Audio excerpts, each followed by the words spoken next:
Whilst in the driver's footwell of my W126, replacing the hood release cable and latch, as well as sticking some new capacitors in the cruise control module, I became curious and I opened up the buzzer module to find that the buzzing actually just comes from a relay oscillating at a certain speed, that little contact vibrating the whole housing, making that distinct, all too familiar noise. So I'll turn the headlights on and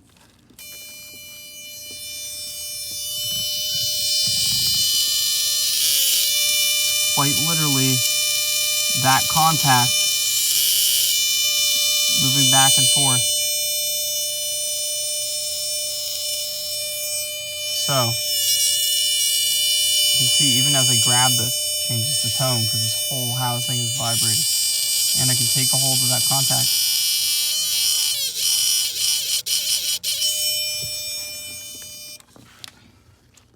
Very, very utilitarian.